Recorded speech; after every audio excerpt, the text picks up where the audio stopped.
nous allons voir comment introduire les poutres de liaison et les poutres de redressement dans CIP 3D. Pour ce faire, après avoir accédé à l'onglet Fondation, nous ouvrons le menu Éléments de fondation en haut de l'interface et sélectionnons l'option Nouveau.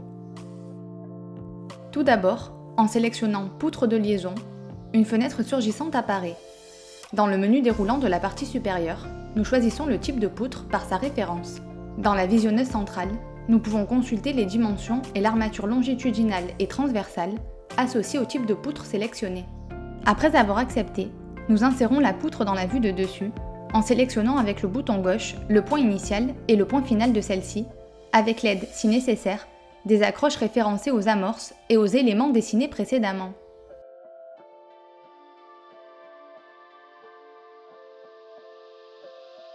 Si nous sélectionnons l'option suivante, poutre de redressement, nous devons spécifier si la poutre possède un redressement à l'origine ou un redressement à l'extrémité, en activant les cases correspondantes.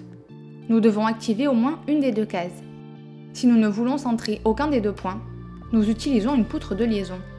Ensuite, comme dans le cas précédent, nous sélectionnons le type de poutre dans le menu déroulant Référence et après avoir accepté, dessinons la poutre dans la vue de dessus avec le bouton gauche de la souris. L'origine et l'extrémité d'une poutre de redressement dépendent exclusivement de l'ordre des saisies des données. Une fois insérée, nous observons que des flèches circulaires sont dessinées au niveau de son assemblage avec les semelles ou semelles sur pieux.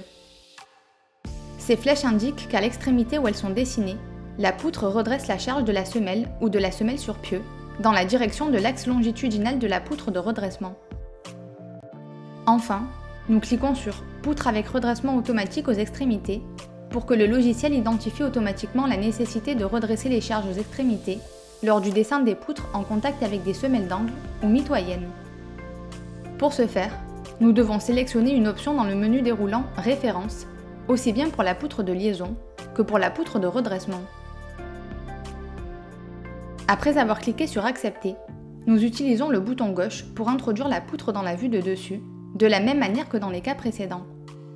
Dans ce cas, le logiciel va utiliser automatiquement une poutre de liaison si elle est insérée entre deux semelles centrées, et une poutre de redressement si l'un des points de la poutre est en contact avec une semelle d'angle ou mitoyenne, en appliquant et en affichant le redressement des charges à l'extrémité où il est nécessaire.